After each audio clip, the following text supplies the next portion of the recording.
Bonjour à tous, aujourd'hui nous allons nous plonger dans la vie quotidienne des Aztèques et ce jour tombe bien car c'est la veille du mariage de notre personnage imaginaire, Océlotl. Océlotl est un jeune homme tout juste sorti de son collège de quartier. Il avait appris dans cette école le maniement des armes, il avait également réalisé des travaux collectifs pour cultiver les champs ou maintenir les nombreuses infrastructures publiques de la cité. Il s'amusait bien au collège. Et il était un excellent élève, très discipliné, et le soir venu, il aimait sortir avec ses amis pour danser et chanter. Il avait aussi un goût prononcé pour les aouyanime, qui généralement préféraient des gardiers établis, mais pouvaient également choisir d'offrir leur charme aux jeunes des collèges, impatients de connaître leur première expérience sexuelle.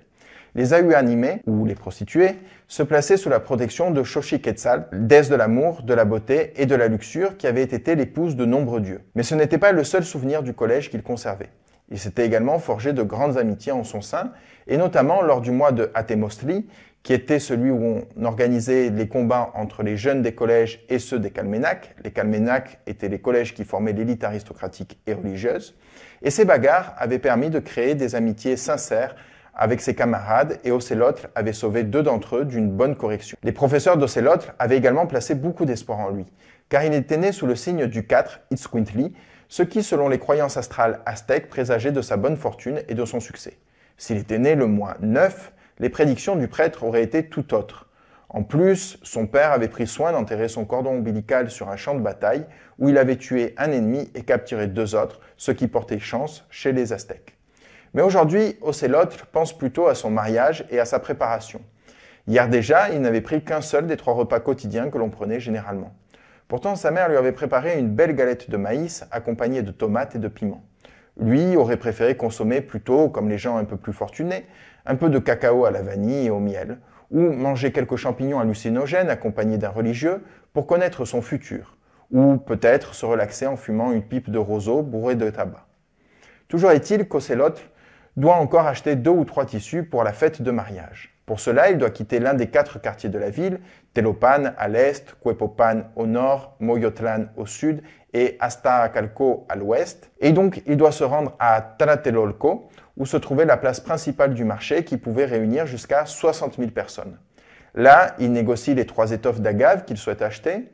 Tout se passe bien, mais au cas où un commerçant aurait voulu l'escroquer, Océlotl aurait pu aller voir le tribunal composé de 3 juges qui siégeaient en permanence sur la place. Cette place était particulièrement bien entretenue et propre comparée au marché européen. En effet, des personnes étaient chargées de la propreté du lieu et si les visiteurs étaient pris d'une soudaine envie, des latrines publiques étaient à disposition. Les excréments étaient ensuite récupérés par des esclaves et réutilisés, notamment pour des usages agricoles. Nous retrouvons donc Océlotl après son mariage. La cérémonie s'est bien passée, il s'est donc marié avec l'une des femmes de son quartier, Canatl. Néanmoins, la demande et la cérémonie de mariage est très différente de nos coutumes chez les Aztèques. D'abord, c'est aux parents d'Océlotl de demander la main de la fille d'un autre couple de parents de la cité. Et ces derniers doivent refuser cette première offre pour préserver leur honneur et doivent paraître offusqués. Ensuite, les parents ont dû demander une seconde fois la main de Canatl et les parents de celle-ci ont, conformément à la coutume, demandé du temps pour y réfléchir et prendre en compte l'avis de leur fille. Enfin, lors de la 3e demande, ils avaient donné une réponse positive aux parents d'Océlotl.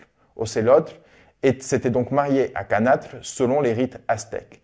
Sa femme était venue en grande pompe à sa maison pour la cérémonie. Les invités accueillaient les futurs mariés avec des torches allumées. On plaçait alors les époux sur un tapis brodé près d'un feu. Les vêtements des mariés étaient noués par le prêtre et en se tenant la main, les époux faisaient 7 fois le tour du feu avec l'encens, en priant les dieux et en s'offrant des cadeaux. Ensuite, on mangeait, on buvait. Les mariés se réunissaient dans leur chambre et là, enfin, vous l'avez deviné, c'est le moment que vous attendiez tous. Eh bien là, ils devaient prier et jeûner pendant 4 jours. Ce n'est qu'après cette période de jeûne qu'Océlotl et Canatl purent recevoir leur terre et consommer le mariage sur un beau lit orné de plumes. À très bientôt pour une nouvelle capsule.